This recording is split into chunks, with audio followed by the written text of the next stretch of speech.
It is Thursday, November 23rd, and this is The National. Going online for Black Friday deals? Who you are may affect how much you pay. Millions of your tax dollars for a temporary skating rink on Parliament Hill, and the Heritage Minister under fire. We begin with families determined to be heard. The inquiry into missing and murdered Indigenous women and girls has faced challenges over the past year. Firings, resignations, criticism about why it took so long to get started. But through it all, that hasn't stopped families from wanting to tell the stories of their loved ones. You know, I've been going to counseling for the past 2 years. I've been seeing 2 different therapists. I go through my ups and downs. I would too. I isolated myself for 6 months after Misty went missing. I almost died. Eva Potts spoke in Saskatoon today about the anguish she's experienced since her sister Misty vanished. She was one of more than 90 people who testified there. Tonight, though, there are questions about whether others will ever get the chance to tell their story. As Olivia Stefanovic tells us, the commission is overwhelmed, and some families aren't taking no for an answer. Krista Shore has come to Saskatoon for one purpose: to fight for her moment to be heard. She unpacks in a hotel room above the hearings.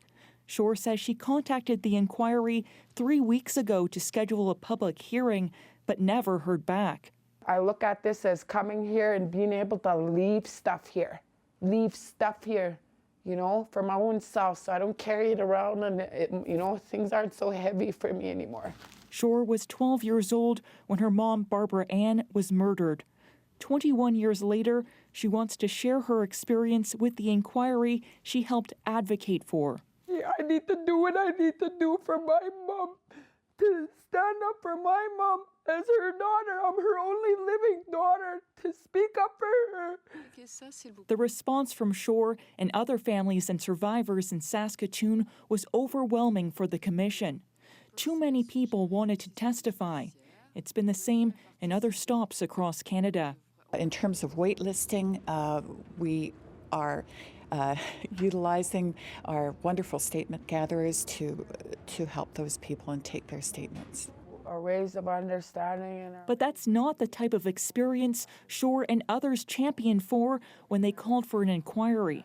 I deserve to be heard today, and I will not leave until they hear me and give me that honor. Nobody told my mom to just wait. Nobody gave my mom an appointment to die. She was stolen from me. She was taken, and they're here in my territory where I belong, where my roots are ingrained in this land here. Shore says all families need to have their voices heard and on their own terms. Commissioners will leave Saskatchewan with this message and move on to collect other stories and recommendations across the country. Olivia Stefanovic, CBC News, Saskatoon. The inquiry heads to Quebec and Ontario next. It was due to be in Rankin Inlet in Nunavut on December 11th, but those hearings have been cancelled due to some concerns about space and privacy. Officials are promising, though, that they'll be rescheduled soon. In less than 24 hours, the Prime Minister is set to make a historic apology to Indigenous groups in Newfoundland and Labrador for what they suffered in residential schools. But one of the 3 groups says it won't take part. The leadership of the Innu Nation is officially boycotting because of other grievances with Ottawa, and that may not be the end of it. An Inuk man named Toby Obed was a driving force behind this settlement. As he tells our David Cochran, he's still not sure if he'll accept the federal government's apology. You suggested that you were going to be listening very closely to what Justin Trudeau had to say, and if you didn't like the words... I'll be walking out that door. You would walk out if you don't like what he says? Yeah, I will walk out that door. What would he have to do to make Toby Obed walk out from the apology he fought for 10 years? I will sit down and I will listen, but if, like I said, I want to hear the words, I'm sorry, not only to us that are alive today, but I want to hear, I'm sorry for those who are passed away, that can't be with you, cannot be with us today. You can watch for David's full story tomorrow on The National. to see how this all turns out. Adrian, another important moment for this government in its bid for reconciliation, and we'll see whether they manage to get Toby on side. Yeah, we'll all be watching that tomorrow. And right now, Rosie, we have to look at a story that's being watched around the world right this moment. The San Juan is an Argentine submarine with 44 crew aboard. It's been missing for more than a week, but despite a frantic search, there was no debris, no trace, not even a sign until today. And according to the Argentine Navy spokesman, that sign is ominous. Concretamente, se recibió una información que fue un evento anómalo, singular, corto, violento y no nuclear, consistente con una explosión. A sound consistent with an explosion. After receiving that news, the hopes of the missing sailors' families, already stretched thin, broke.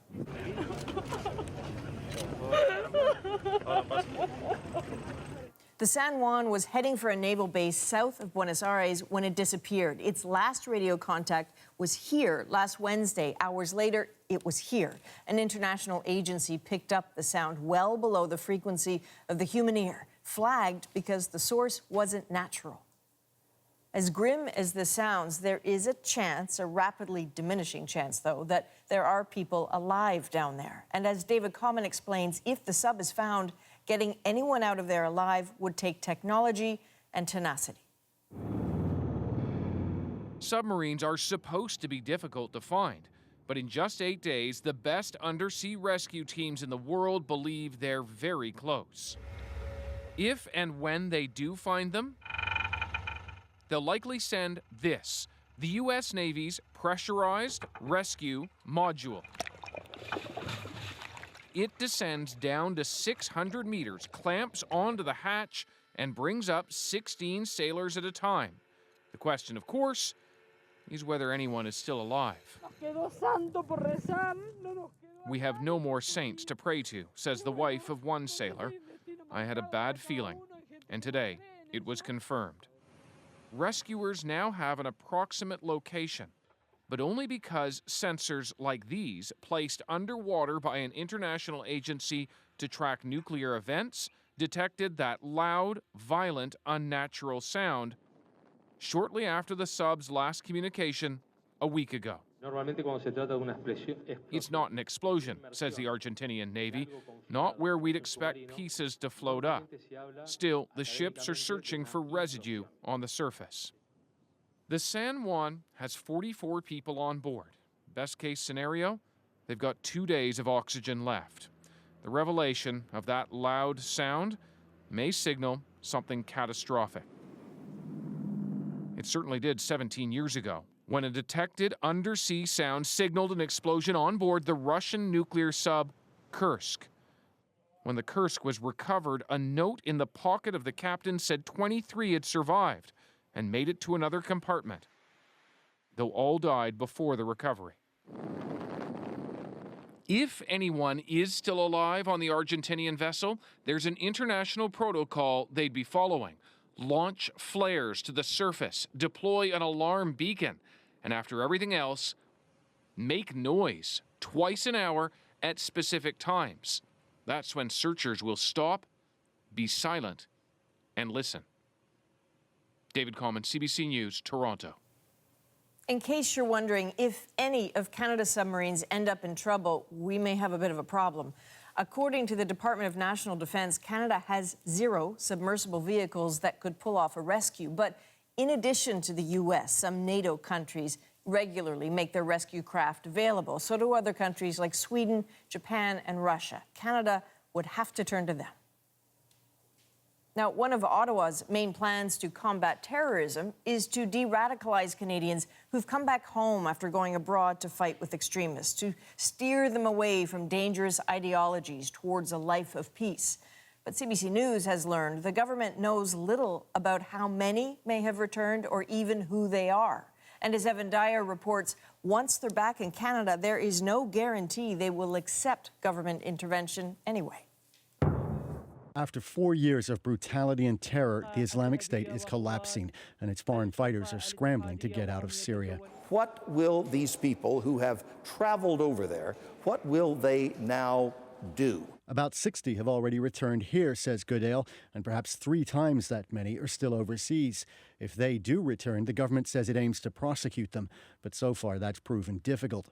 For those who can't be prosecuted, the hope is to steer them to somewhere like this, Montreal's Centre for the Prevention of Radicalization leading to violence. But it doesn't always work. If people don't want to participate to what the centre is doing, they cannot be forced. Quebec's Martin Couture-Rouleau was one of those who resisted efforts to change his ideology. He eventually attacked and killed a Canadian soldier, Warrant Officer Patrice Vincent.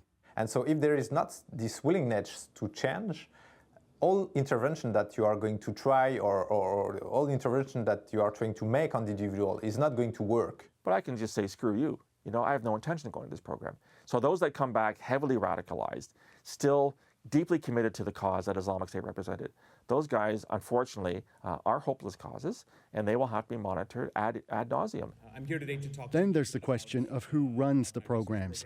Project Someone at Montreal's Concordia University is one of the groups funded by Public Safety Canada. But its director, Vivek Venkatesh, told CBC that jihadism is not the main terrorist threat to Canada.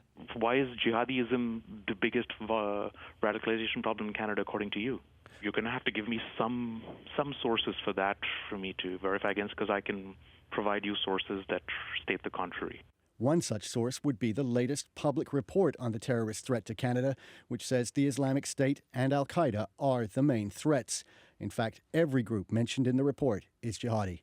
Evan Dyer, CBC News, Ottawa. And Rosie, I think it's worth adding that this matter of how to de-radicalize and whether it works isn't just Canada's problem. There are countries all over the world trying to figure out what this magic formula is. They do not have it. Okay, some lighter fare maybe. It's Canada's ultimate winter pastime, lacing up your skates, hitting the outdoor rink when the mercury drops just below 0. And for the first time ever, Canadians will be able to do just that on Parliament Hill. But what seemed like the picture-perfect winter attraction started getting a bit of an icy reception when it was revealed that the rink would be open for just 26 days, weather permitting, of course, and that it has a price tag of $5.6 million, and that means $215,000 per day. Today, after some pressure on social media, Ottawa says it will now stay open longer than 3 weeks. But at what cost? CBC's Katie Simpson went to the Hill to check it out. The first pair of skates hasn't even hit the ice on Parliament Hill, but concern is growing. The price tag for the outdoor rink is already offside. What if I told you guys that it's only going to be open for 3 weeks and it's going to cost taxpayers $5.6 million? Ouch. That's my money. Why is it so expensive? That's a bit ridiculous, but I hope people have a good time skating, I guess. Ottawa originally planned to have the rink open for the month of December as a way to cap off Canada 150 celebrations. The hefty price tag includes construction costs, maintenance, and hosting more than 24 Pee-wee hockey teams for a tournament. We want to end on a high note. The minister in charge defended the plan yesterday, despite questions about value for taxpayer dollars, given the rink's short lifespan. Well, Canada 150 ends actually in 2017. Today, Melanie Joly backtracked, saying it will now stay open until the end of February. But she skated when asked how much more this will cost taxpayers. I'll have the chance to give more details about that later on. The money for the rink comes from a larger fund used to celebrate Canada's 150th birthday. But some on Parliament Hill argue there are better ways to mark the occasion. If we wanted to celebrate our favorite winter sport pastime, you could have built 100 of these rinks across the country for the same price. So I think that this is over the top. Permanent projects would have been really a better proposal for Canadians. The government will be donating the boards and other equipment to a local community in need once it's dismantled. That's welcome news to curious tourists who don't necessarily think the project is a waste. I think it's awesome. It's showing Canada and our culture, and I think it's great. It gives reason to people to get off their butt and go skating. And that is exactly what the government is hoping for. Katie Simpson, CBC News, Ottawa. One more thing about that rink. Here's a list of the things that will not be allowed. There's no hockey, there's no figure skating, there's no phones and electronic devices, and there's no food, no drink, no rough play, and absolutely no multiplayer games like tag.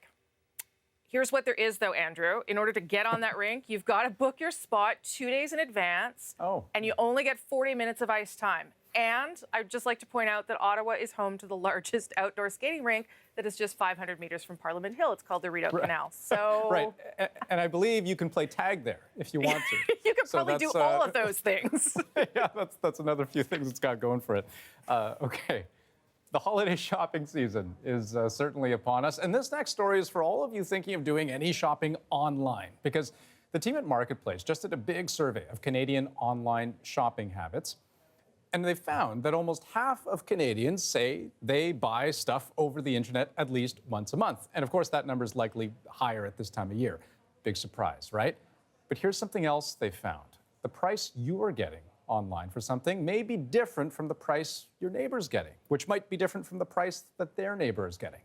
Charles E. Agro of CBC's Marketplace shows us why. You guys want to play a guessing game with us? To test Canadians' perceptions about price, Marketplace hit the street. I want you to tell me how much you think that costs. $60, $80, or $120? Online. Yeah. I'm gonna go with 80. 80. What if I made it easy for you guys? It actually costs all three of those prices. That doesn't make it easier, that makes it more confusing. Confusing, but perfectly legal, and more common than you think. It's not sale pricing, it's dynamic pricing, when prices change depending on the time of day, supply, even based on what competitors charge for the same product. So this is actually a chart of what this webcam cost over the last year. Oh, wow. Bottoms out over here at 60, then it went up to 80, and then the highest price, $120. Wow. Yeah. Wow, that's crazy. Same webcam, different price. Wow.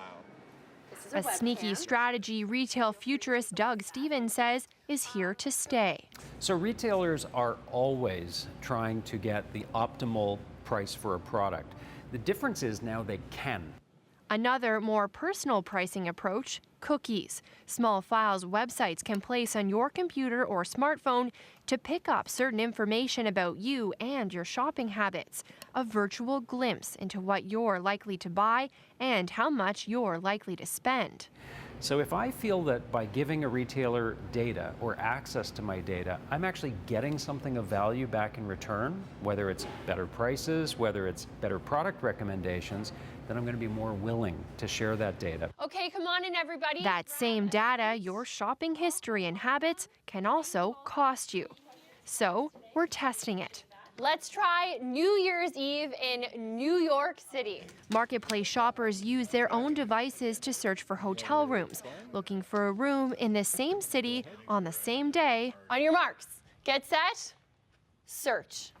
All searching at the exact same time. Oh my gosh, $734 for the Belvedere. Over and over again, shoppers got different prices for the same hotel room.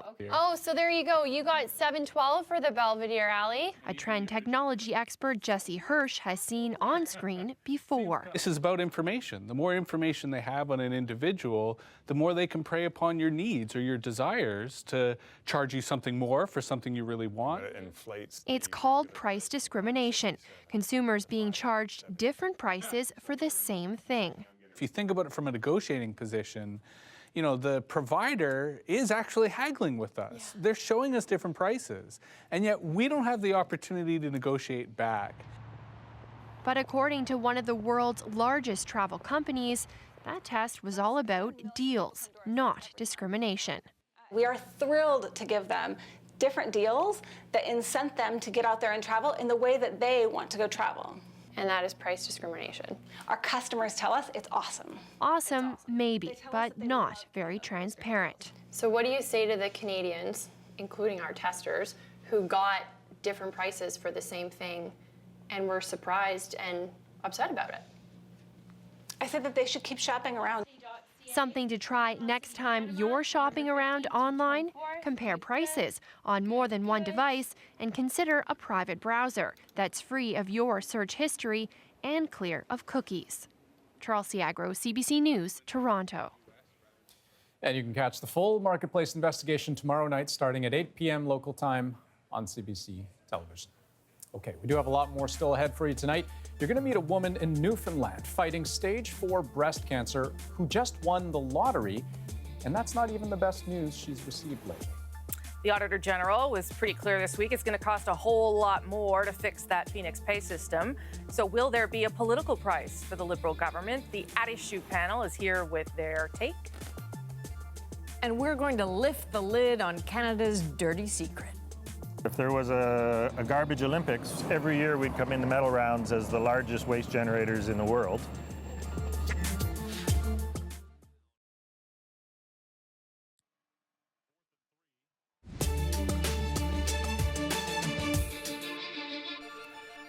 On the National tonight, another major actor is speaking out against movie mogul Harvey Weinstein. You may remember last month, Uma Thurman said she was too angry to talk about the sexual assault allegations against him.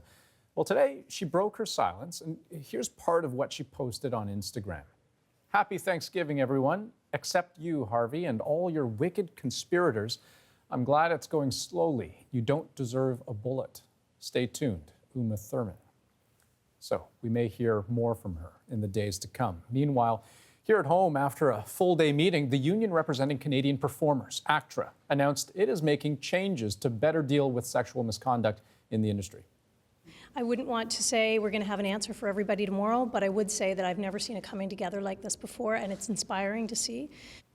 So those in today's meeting say change will be slow, but ACTRA says it plans to enact an industry-wide code of conduct and make it easier for people to report their allegations. On the other side of the world, people are talking trash about Canada, and it points back to a dirty problem on our own shores. For all the cheerful photo ops in the Philippines last week, there was one ugly picture that caught our eye, the image of Canada's garbage dumped in Manila, and Filipinos chastising Prime Minister Trudeau for not taking it back. It's been there for nearly 4 years, the result of a private deal that didn't quite turn out as promised. 103 containers were supposed to hold plastic meant for recycling, but instead they were filled with mixed waste, including festering diapers and rotting food. So right now, there is no plan for that garbage, and we've been left with a big question. Does Canada have a waste problem? Like the landfills, this one near Peterborough, the garbage reality is bigger than you might realize. A lot of products are heavily packaged. That's something that ends up at the landfill. I would say it's a problem, probably a massive problem. But unless you stare at a landfill, Canadians generally don't see the garbage.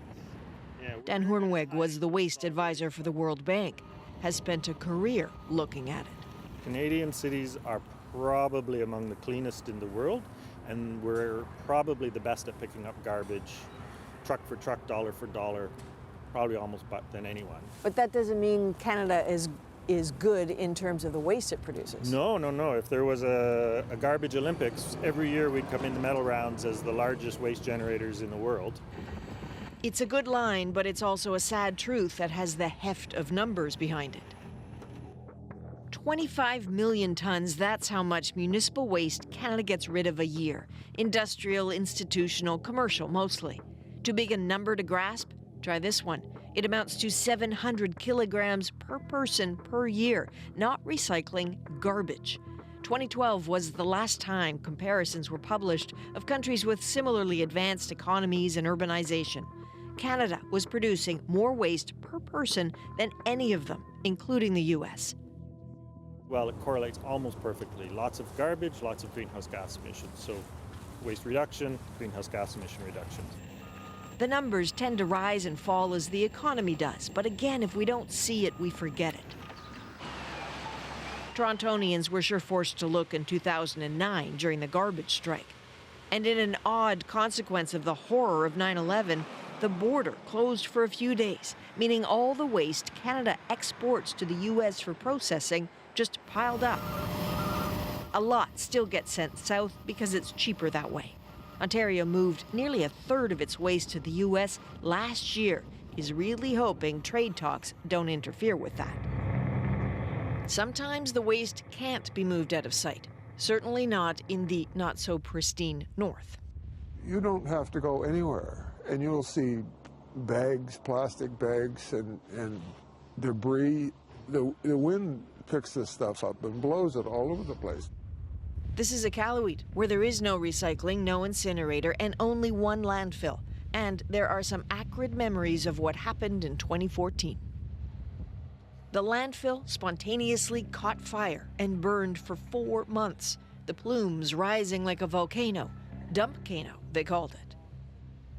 It was declared the worst such fire in both North and South America. Schools were closed because of the toxic smoke. Jim Little is trying to help, trying to start a composting program. Organic material is not waste. We make it waste. By putting it in landfills, we're creating, you know, a future methane generator. That's what that is over there. But just as it's expensive to get goods to the Arctic, it's hard getting waste out. And all landfills fill up.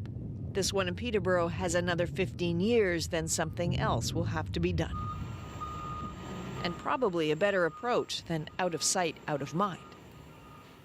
Now, for some Canadians who live near the ocean, one way to hide garbage seems irresistible. A research project has uncovered shocking graveyards of household items that lurk off the coast of Newfoundland and Labrador. So here is Chris O'Neill-Yates with the scope of the problem and the search for solutions. Beneath the rugged splendor of Newfoundland's coastline lives a dirty little secret.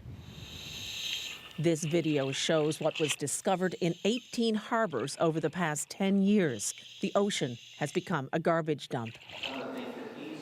Research scientists Corey Morris and Dan Porter are presenting their findings. When we go back year after year, we were finding or observing new garbage showing up. Large refrigerators, washers, dryers type of appliances, as well as flooring or carpet, large items. If you take a walk along the coastline almost anywhere in Newfoundland, this is the sort of stuff you'll see. But it's not what you see that concerns scientists. It's what's lurking underneath the ocean that's harming everything in the environment. One of the most serious dangers to fish are discarded fishing nets, called ghost nets. The plastic in these nets could take 600 years to break down, meanwhile catching everything in their wake. But when Dan Porter talks to the locals about the garbage in their harbors, the response is usually the same. They always say, well, I didn't do it, somebody else did it, sort of thing. But it always ends up in the water. I think once it went in the harbour, it was gone, it was out of sight, and they just never thought anything else about it.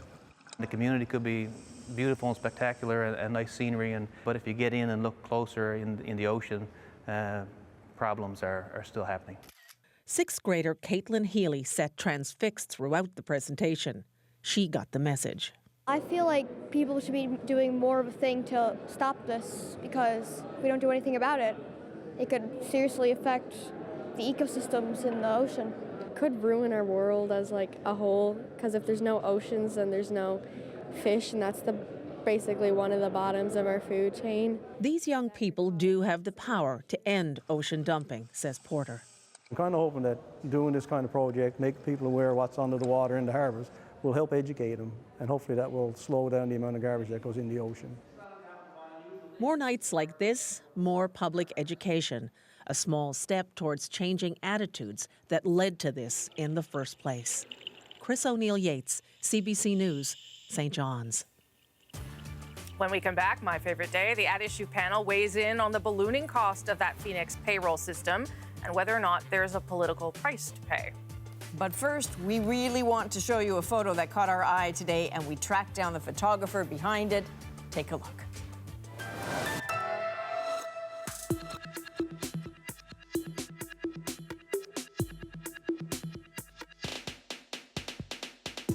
So he came on the back, on the passenger side, and he started to check my wheels.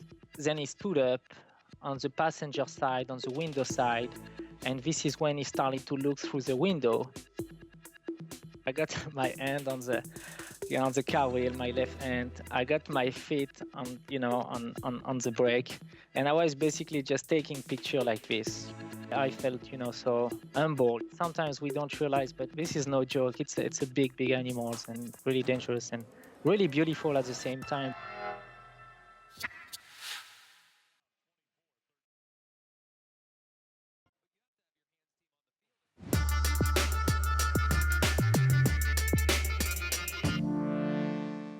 I can say it's unacceptable, but unacceptable just doesn't capture the seriousness of this issue. So I think perhaps the best way that I can put it is, in my opinion, this really has to be the government's main priority to get this resolved.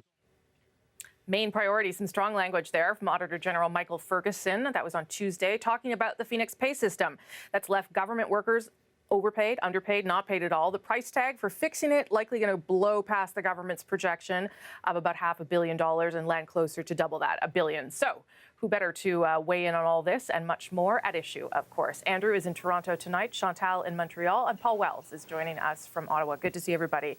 Andrew, at what point do the Liberals have to stop calling this a conservative problem, and at what point do they start wearing it? I don't know is the short answer. I'm sure there's shared blame here. There's no doubt this thing was pretty flawed from the beginning, but at some point the Liberals decided to flick the switch and go live with it. And look, at some point, for any government, your job is to fix the mistakes and messes left by previous governments. That's part of the definition of your role and responsibility. I do think, however, that the larger significance of this is less to do with one party or another, or one government or another, but systemic. It's, governments seem to have a lot of problem with IT projects to begin with, whether you're talking about the Canada.ca, or the Long Gun Registry, or the Ontario eHealth. And if you look at the long and the short of that is, governments are so enormous, they're so complex, there's so many collective bargaining agreements, so many unions, so many employers, so many work rules. It's gotten way too large for any human being, any human organization to manage in an efficient way. Chantal. It kind of makes you shudder at the mess that some provinces might make of the sale of cannabis when you think of the incapacity of governments to do basic things properly. Bottom line, though, unless this is fixed, the Liberals, whether that's fair or not, because they didn't start it, will end up wearing it in the next election, not because most Canadians are touched by this problem, but because it stands to become kind of a symbol of an incapacity to resolve issues, and there's very little that is more basic than getting people that work for you their paychecks. Yeah, and I mean, we're on the third minister now to try and solve it, because Ralph Goodale had it for a period of time, and still no one's been fired, Paul. And that, to me, is like, I understand it's hard to fire unionized employees, but someone should take responsibility for it, and still that hasn't happened. Yeah, I mean, if the Liberals are guilty of anything, it's a kind of extended bout of wishful thinking. The Auditor General chronicles a period, I mean, almost as soon as this government was elected, they were giving frequent briefings on the state of the Phoenix pay system, but it turns out they were essentially kidding themselves about the real scale of the problem. It was worse than they said. It was worse than they admitted to themselves. And it's going to take far more resources than they have admitted even to date. And meanwhile, every week, for dozens of kilometers in every direction outside of Ottawa, large portions of the population are either getting underpaid or they're getting overpaid and will be asked to pay the money, the extra money back. And so this thing grinds week after week. Most public servants that I talk to have had Phoenix pay problems. Okay, I want to switch, if I can, to the housing announcement this week, because it was part of the election platform, so you would expect them to deliver. But there may be some issues there. Here's what the Prime Minister had to say. We'll be working closely with the provinces and territories to make sure that affordable housing remains a key, achievable priority. To help them execute an ambitious housing agenda, we'll be investing nearly $20 billion in provincial and territorial housing programs over 12 years. So the part that he's not mentioning there is that provinces have to pony up cash as well. Chantal, is this as significant as it seems if we don't know that provinces are going to do this or not? Well, I think it's significant in the sense that it has been years, more than a decade, not just in social housing, but since the federal government has been upfront about a social measure of that magnitude. Whether it's going to work is very much an open question. They're going to have to negotiate this with people who may not be as friendly to them as the current provincial governments. Quebec has already said it wants a deal that respects its capacity to manage the file. There may be new governments in Ontario or Alberta or elsewhere who are going to say maybe that's not our priority or not the way we want to go. Yeah, I wondered, Andrew, too, how much of this was a play to the progressive left that they courted throughout the election campaign. Like they had to do this because a lot of people inside the NDP and other sort of left-leaning parties, more left-leaning parties, would have said this is central to what you have to get done. This is sort of a common theme with this government, isn't it? Is they sort of throw their hat over the wall and then they figure out later how they're going to retrieve it. It is a question in my mind, what exactly about housing it recommends itself to federal role in it, with the exception of the housing benefit, which is designed to be portable, and you want people to be able to move from province to province. But buildings themselves seems to be much more a local and provincial responsibility. And we've seen this movie before, where the feds get into these shared cost programs with the provinces, where they distort the provinces' priorities. They might have, as Chantal mentioned, other things they want to do with the same money, with equally pressing priorities. And you get into the same finger pointing and blurred accountability. You know, we really need to be going in the opposite direction, in my view, of having governments much more accountable to their own taxpayers for raising their own funds and spending their own funds, rather than these shared cost programs. Yeah, Paul. I don't want to be too down on this proposal. The devil's in the detail. You're allowed to applaud it. You're allowed to applaud it. We spent the first half of this panel talking about how often the devil is in the details. But if this thing were to work as the feds hope, it would be one of the best things that they've done. It's exceedingly rare that any government in the last 20 years has put a large amount of money into fixing the problems of the poorest Canadians. There's way too much preoccupation on the supposedly forgotten middle class. But when you help the poorest Canadians find housing, you have substantial public health benefits and substantial benefits on reducing crime over the long term. And so I think that's why a lot of big city mayors were very pleased to hear this, because they've been praying for an intervention on this scale for some time. But Andrew's point is a good one, because I think, Paul, what you're saying about the mayors, they did want it. I've talked to Gregor Robertson about this, I don't know how many hundreds of times. So they did want it, but should they not be leading the charge rather than maybe just taking the money and walking off and figuring out how to solve it? Right. I mean, there's a distinction between what's the role of government and what's the role of the federal government. There may well be a role for the government in these respects. As I say, I do want to say, I think the housing benefit, the portable, give cash to people, let them find their own housing with the federal cash, that's good, because that does involve a federal idea that you want people to be able to move from province to province. The rest of it, I'm not so sure.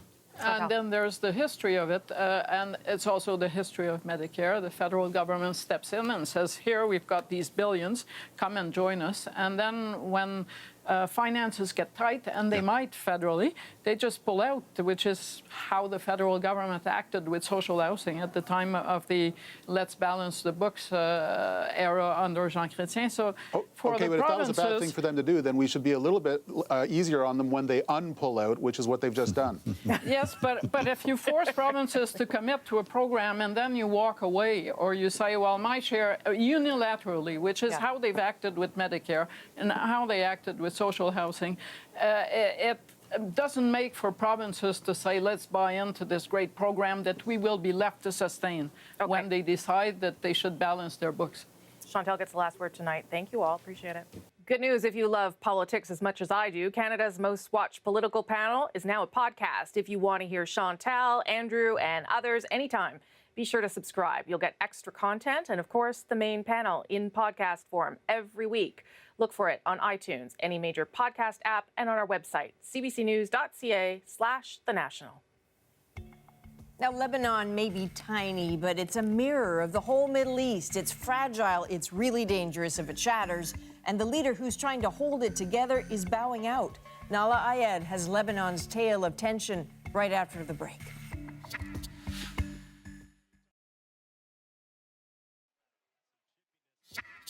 المشاكل حوالينا مهمة ولكن لبنان أهم. Lebanon's prime minister issued a plea for unity and stability today in the midst of that country's ongoing political crisis. But this is a place still at risk of being torn apart. Hariri says he is determined to keep Lebanon neutral. That's a tall order for a tiny country, often caught up in the conflicts of bigger neighbors. At one time, it looked like he just might do it. As Nala Ayed explains, the future is much more uncertain.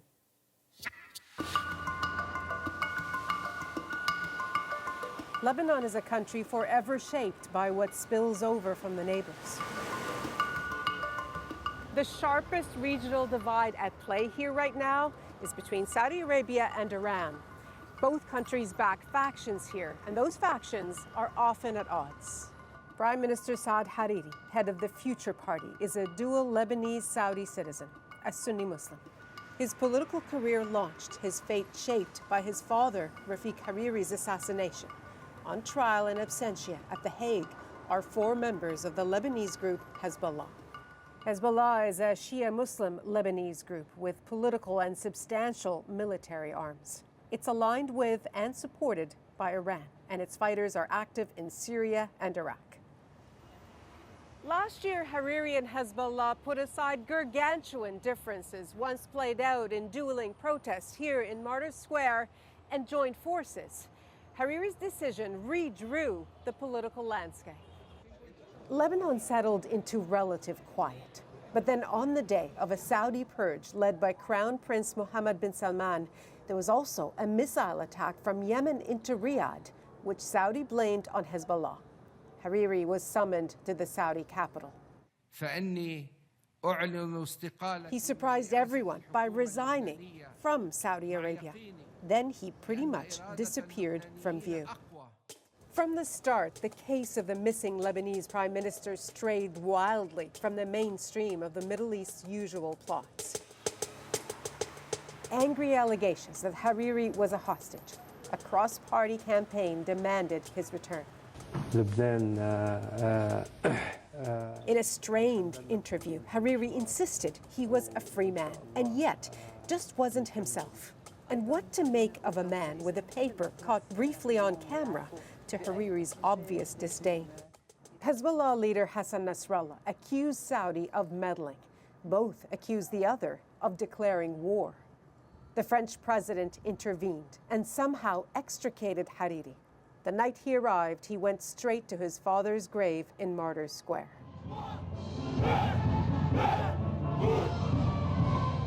Come Independence Day, Hariri had come back from the political dead with a seemingly renewed purpose. Hariri's born-again message? That Lebanon must stay out of the region's troubles, a message directed at Iran-backed Hezbollah, which has fighters in Syria and Iraq, but is also a party in his coalition government. Hezbollah say they're willing to talk. But can Lebanon extricate itself from the forces of regional power? Hard to imagine. The uncertainty here is as reliable as the lapping of the waves. Nala Ayed, CBC News, Beirut. When we come back, she won the lottery, but that was just the beginning of the good news for a Newfoundland woman battling cancer. I mean, my prayers were answered. So if I don't get miracle number 2 on a cure, I got miracle number 1, that my family is looked after, and I couldn't ask for anything else.